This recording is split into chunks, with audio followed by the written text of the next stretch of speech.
धर्म, कर्म, विधि विधान और ज्योतिष की सटीक जानकारी पाने के लिए YouTube चैनल जीवन दर्पण को सब्सक्राइब करें और हाँ, अपडेट रहने के लिए बेल आइकन दबाना ना भूलें। कि मंत्रे तीर्थे द्विजे देवे दैवज्ञे भेखजे गुरौ यादृशी भावना यस्य सिद्धिर्भवति तादृशी।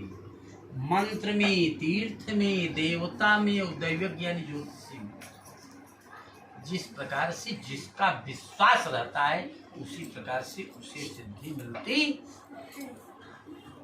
लेकिन शिव जी निश्चित अपने भक्तों की परीक्षा भी लेते हैं और जो भक्त हृदय से स्मरण करता है निश्चित उसकी कामना की भी पूर्ति करते हैं। चाहे वह भक्त चोर हो, चाहे वह भक्त बहुत ईमानदार। भगवान भोले बाबा के यहाँ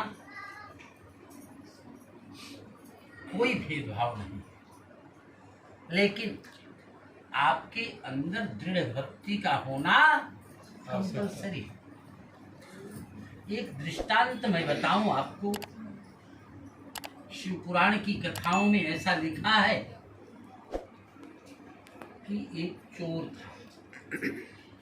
चाहे चोर हो चाहे ईमानदार व्यक्ति हो, चोर अगर चोरी करने के लिए निकलता है तो भी भगवान को प्रणाम करके ही निकलता है कि मेरी चोरी अच्छी हो।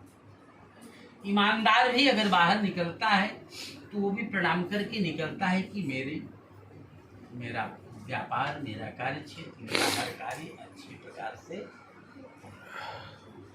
तो वह चोर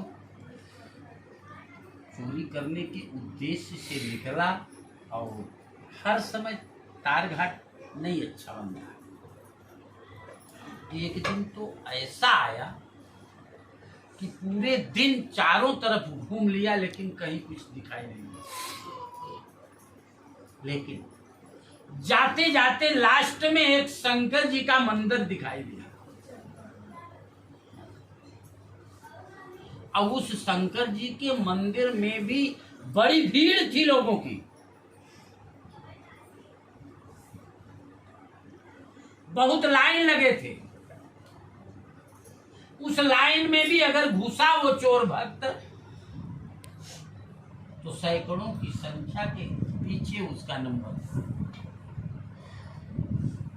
लेकिन जब नंबर उसका आया तो उसका दिमाग यही था कि दिन भर मैंने कुछ चोरी नहीं किया, भोजन कैसे करें। भोजन वह चोर शंकर जी का दर्शन करने के उद्देश्य से मंदिर में नहीं गया, चोरी करने के उद्देश्य से मंदिर में गया। लेकिन अनेकों लोग वहां जुटे थे। कैसे चोरी करने का मौका मिला, ये मौके का तलाश करने लगा। कौन? चोर मौके का तलाश करने लगा। अब मौके का तलाश करते करते दिमाग में एक बात आई, जिस शंकर जी के मंदिर में घुसा था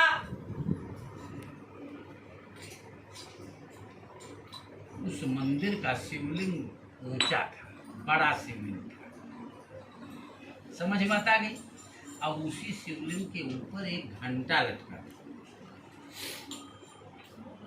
उस घंटे पर उस भक्त की निगाह, चोर भक्त की निगाह पड़ गई कि अगर ये घंटा हाथ लग जाए तो जो हमारा दिक्कत था अभी वो पूर्ण हो जाएगा, कोई दिक्कत नहीं।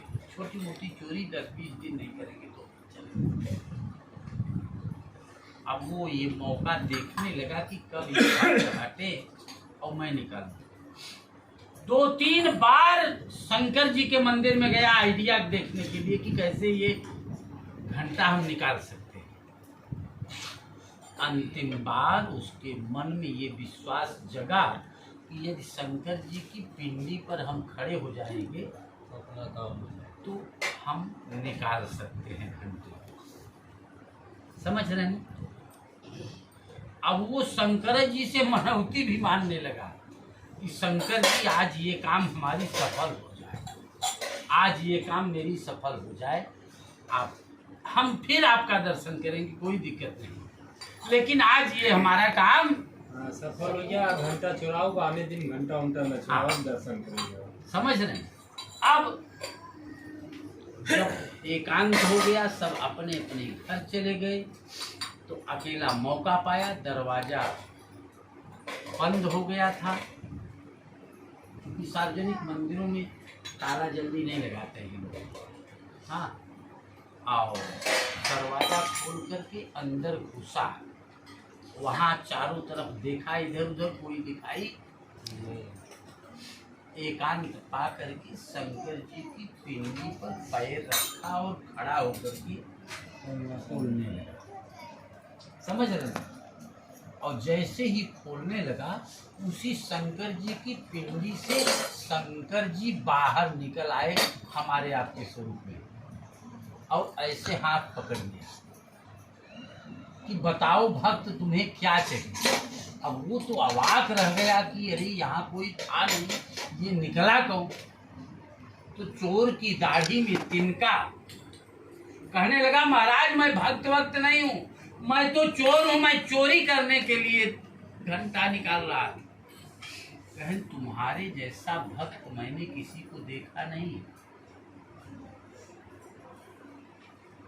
ये प्रकरण आज मैं क्यों कह रहा हूँ कि सुशील की पत्नी शायद लोगों को केला चढ़ाते देखा और इनसे कहा कि आपको भी लाना चाहिए। सुशील ने कहा भगवान जी को समर्पित कर दीजिए, आप केला वाला से कोई ज्यादा मतलब नहीं है, तो भगवान को समर्पित करिए। केला तो एक दिखावा है, लेकिन शास्त्र ये कहता है क्या कि रिक्त हस्ताम न गच्छत राजानम देवता पुरु, भगवान के पास खाली हाथ मत जाइए। लेकिन शास्त्र ये कहता है क्या कि पत्रम पुष्पम फलम तोयम यो मे भक्त्या प्रयच्छति तदहम उपहितम असनामि प्रयतात्मनः।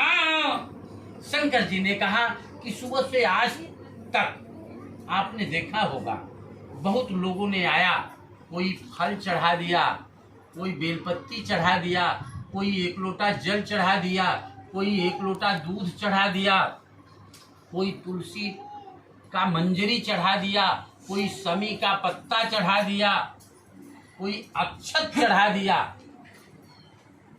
लेकिन तुमने तो आज अपना सारा शरीर ही मुझे समर्पित कर दिया, इसलिए तुमको क्या चाहिए ये बताओ। तो ऐसे बोले भगवान की पूजा हम आप हृदय से करने चल रहे हैं। हमको आपको विश्वास होना चाहिए कि किसी भी भाव से हम भगवान के पास जाएंगे, निश्चित हमारे आपकी कामना की पूर्ति होगी। सब लोग बोलेंगे मृत